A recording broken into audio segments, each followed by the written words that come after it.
ನಮಸ್ತೆ. ಇವತ್ತು ನಾನು ನಿಮಗೆ ಬೆಂಡೆಕಾಯಿ ಉಪ್ಕರಿ ರೆಸಿಪಿಯನ್ನು ತೋರಿಸ್ತಾ ಇದ್ದೀನಿ. ಅದಕ್ಕೆ ಮೊದಲಿಂದಾಗೆ ಬಾಣಲೆಗೆ 2 ಚಮಚ ಎಣ್ಣೆ ಹಾಕಿ ಸಾಸಿವೆ ಹಾಕ್ಕೊಳ್ಬೇಕು. ಸಾಸಿವೆ ಸಿಡಿದ ಮೇಲೆ ಉದ್ದಿನಬೇಳೆ ಸೇರಿಸ್ಕೊಳ್ಳಿ. ಉದ್ದಿನಬೇಳೆ ಹಾಕಿ ನಂತರ 2 ಹೆಚ್ಚಿದ ನೀರುಳ್ಳಿ ಜೊತೆಗೆ 4 ಹಸಿಮೆಣಸು ಹಾಕಿ ಹುರ್ಕೊಳ್ಳಿ.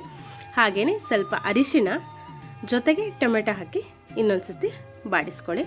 ಆನಂತರ ಬೇವಿನ ಸೊಪ್ಪು ಜೊತೆಗೆ ಹೆಚ್ಚಿದ ಬೆಂಡೆಕಾಯಿಯನ್ನು ಸೇರಿಸ್ಕೊಳ್ಳಿ. ಇದಾದಮೇಲೆ ಇದನ್ನು ಚೆನ್ನಾಗಿ ಮಿಕ್ಸ್ ಮಾಡಿಕೊಂಡು ಇದಕ್ಕೆ ಸ್ವಲ್ಪ ಉಪ್ಪು ಜೊತೆಗೆ ಬೆಲ್ಲದ ಪುಡಿಯನ್ನು ಸೇರಿಸ್ಕೊಳ್ಳಿ.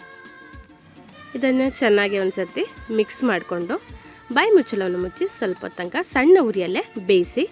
ಅದಾದ ನಂತರ ಮುಚ್ಚಳವನ್ನು ಓಪನ್ ಮಾಡಿ ಇದಕ್ಕೆ 2 ಲೋಟದಷ್ಟು ನೀರು ಸೇರಿಸಿ ಜೊತೆಗೆ ಸ್ವಲ್ಪ ಹುಣಸೆ ಹಣ್ಣಿನ ರಸವನ್ನು ಸೇರಿಸಿ. ಆನಂತರ ಮತ್ತೆ ಇದನ್ನು ಒಂದು 5 ಮಿನಿಟ್ಸು ಮುಚ್ಚಳ ಮುಚ್ಚಿ ಬೇಯಲಿಕ್ಕೆ ಬಿಡಿ. ನಂತರ ಓಪನ್ ಮಾಡಿ ಇದಕ್ಕೆ ತೆಂಗಿನ ತುರಿಯನ್ನು ಸೇರಿಸ್ಕೊಂಡ್ರೆ ಬೆಂಡೆಕಾಯಿ ಉಪ್ಕರಿ ರೆಡಿ.